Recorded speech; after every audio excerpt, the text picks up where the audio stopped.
Radio खिड़की, थोड़ी हवा ने दो थोड़ी आवाजें।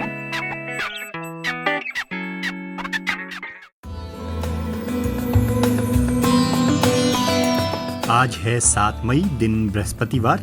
आप रोहित जोशी से सुन रहे हैं खिड़की इंटरनेशनल बुलेटिन। यहाँ हम आपके लिए लेकर आते हैं दुनिया भर की अहम खबरें। यह कार्यक्रम आप खिड़की.com के साथ ही खिड़की के YouTube चैनल, फेसबुक पेज और व्हाट्सएप ग्रुप में भी सुन रहे हैं। शुरुआत करते हैं आज की पहली खबर से। अफ्रीकी देशों से आए कोरोना संक्रमण के आंकड़ों ने बताया है कि अब तक वहां 50,000 से ज्यादा कोरोना वायरस के मामले दर्ज किए जा चुके हैं। संयुक्त राष्ट्र और विश्व स्वास्थ्य संगठन दुनिया के सबसे गरीब महाद्वीप के बारे में आशंका जता चुके हैं कि यहां अगर कोरोना वायरस बुरी तरह फैला तो तकरीबन 1 करोड़ से अधिक लोग संक्रमित हो सकते हैं। एक रिपोर्ट के साथ हैं अभिनव श्रीवास्तव।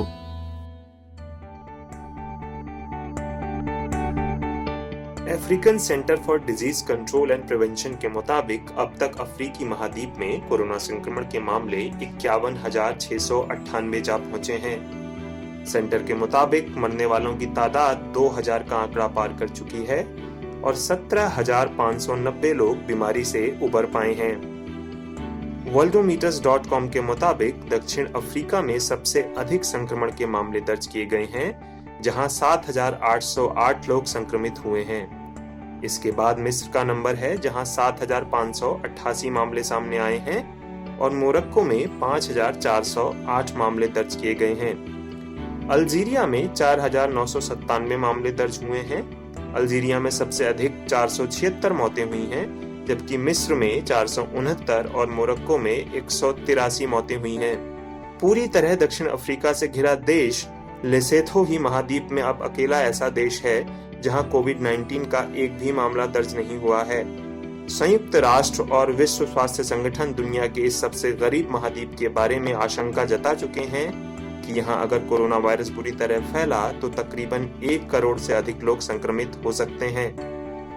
WHO की अफ्रीका रीजन की डायरेक्टर मशीदिसो मोएटी ने पश्चिमी अफ्रीका के देशों के बारे में चिंता जताते हुए कहा है कि वहां तेजी के साथ कम्युनिटी स्प्रेड होने वाला है।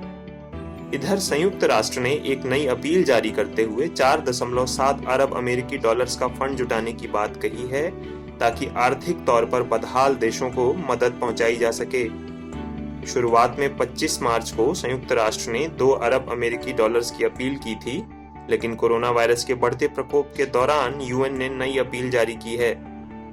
संयुक्त राष्ट्र के ह्यूमैनिटेरियन अफेयर्स के अपर महासचिव मार्क लोकाक ने कहा है, कोरोना वायरस का सबसे भयानक और हिला देने वाला असर दुनिया के सबसे गरीब देशों पर पड़ेगा, इसलिए इससे जूझने के लिए बेहद खास इंतजामों की जरूरत है। रिपोर्ट सुना रहे थे अभिनव श्रीवास्तव। रुक करते हैं अगली खबर का। अमेरिकी राष्ट्रपति डोनाल्ड ट्रंप ने व्हाइट हाउस की कोरोना वायरस टास्क फोर्स को भंग करने का अपना फैसला वापस ले लिया है। पत्रकारों से बात करते हुए उन्होंने अपने पिछले बयान को बदलते हुए कहा कि टास्क फोर्स को भंग नहीं किया जा रहा, बल्कि उस पर दोबारा से ध्यान दिया जा रहा है। इससे पहले उपराष्ट्रपति माइक पेंस ने टास्क फोर्स को अगले कुछ हफ्तों में भंग कर दिए जाने की घोषणा की थी और राष्ट्रपति ट्रंप ने भी इसे एक जरूरी कदम बताते हुए कहा था कि उन्हें अर्थव्यवस्था को दोबारा से खोले जाने पर ध्यान केंद्रित करना है। लेकिन एक ही दिन में ट्रंप अपने बयान से पलट गए। उन्होंने व्हाइट हाउस में पत्रकारों से बात करते हुए कहा, मुझे लगा था कि हम इसे जल्द ही समेट लेंगे, लेकिन मुझे नहीं पता था कि टास्क फोर्स इतना लोकप्रिय है। अमेरिका में कोरोना वायरस का प्रकोप लगातार बढ़ते जाने के बावजूद इसकी रोकथाम के लिए गठित टास्क फोर्स को भंग किए जाने से ट्रंप सरकार के फैसले की जबरदस्त आलोचना हो रही थी। एसोसिएटेड प्रेस ने व्हाइट हाउस के एक स्रोत के हवाले से लिखा है कि इस फैसले का देश भर में जबरदस्त नकारात्मक असर गया है, जिसकी वजह से सरकार को फैसला वापस लेना पड़ा है।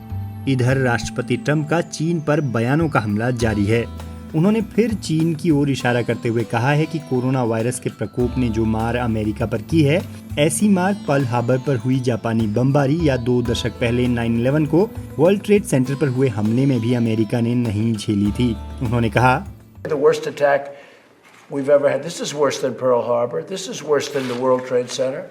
There's never been an attack like this. यह अब तक हम पर हुआ सबसे भयानक हमला है। यह पर्ल हार्बर से भी भयानक है और वर्ल्ड ट्रेड सेंटर से भी ज्यादा भयानक।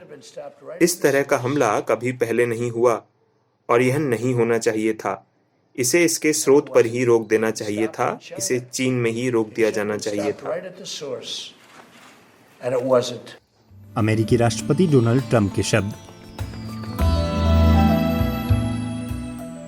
यह कार्यक्रम आप खिड़की.com के साथ ही खिड़की के YouTube चैनल, Facebook पेज और WhatsApp ग्रुप में भी सुन रहे हैं और मैं हूं रोहित जोशी। इस बीच पहली बार ब्राजील में राष्ट्रपति बोल्सोनारो की सरकार के स्वास्थ्य मंत्री ने कहा है कि देश में बढ़ रहे कोरोना वायरस के संक्रमण और मौतों के मामलों के चलते लॉकडाउन की जरूरत पड़ सकती है। अब तक ब्राजील के राष्ट्रपति जायर बोल्सोनारो लॉकडाउन का विरोध करते रहे हैं, यहाँ तक कि वह अपने पूर्व स्वास्थ्य मंत्री का सोशल डिस्टेंसिंग का समर्थन करने के चलते मंत्री पद छीन चुके हैं और उन्होंने ब्राजील में लॉकडाउन का विरोध कर रहे प्रदर्शनकारियों के प्रदर्शनों में भी प्रतिभाग किया। बिना मास्क पहने इन प्रदर्शनों में शामिल होकर बोल्सोनारो ने ब्राजील के राज्यों में गवर्नर्स की तरफ से लगाए गए लॉकडाउन का विरोध कर रहे प्रदर्शनकारियों को उकसाया भी। इस बीच खुद राष्ट्रपति जायर बोल्सोनारो के प्रवक्ता ओटावियो रेगो बारोस को भी कोरोना संक्रमण की पुष्टि हो गई है। राष्ट्रपति कार्यालय ने कहा है कि 59 साल के पूर्व आर्मी जनरल बारोस अपने घर में क्वारंटीन किए गए हैं और जरूरी सावधानियां बरती जा रही हैं।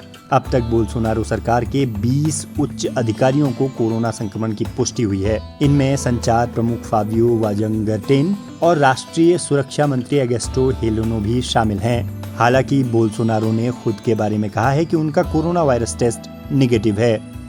ब्राजील में पिछले कुछ दिनों से संक्रमण और मौतों के मामलों में काफी इजाफा हुआ है।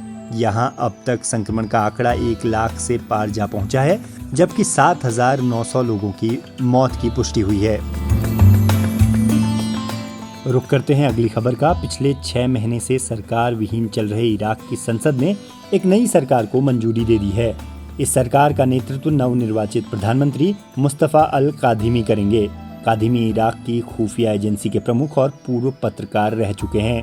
हालांकि कादिमी को अपनी सरकार को बिना एक पूरे मंत्रिमंडल के ही चलाना होगा, क्योंकि कई प्रत्याशियों ने मंत्री पद ठुकरा दिया है।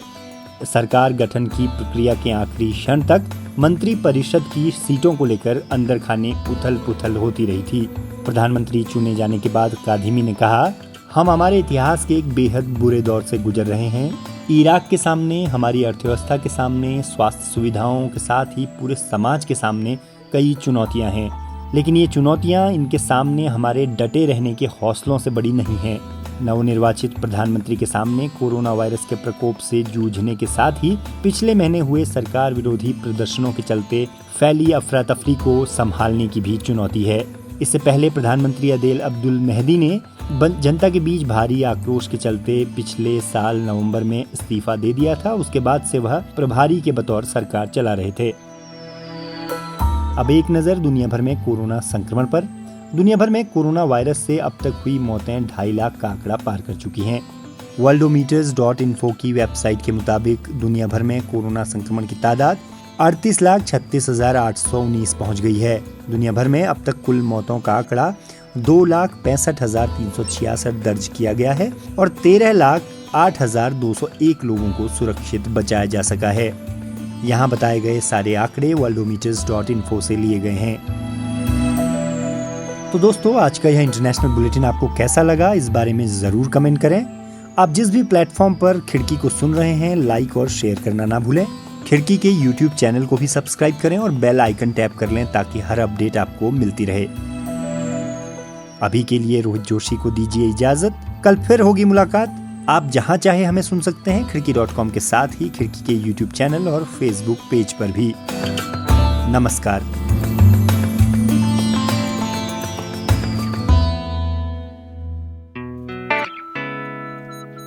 रेडियो खिड़की, थोड़ी हवा ने दो, थोड़ी आवाजें।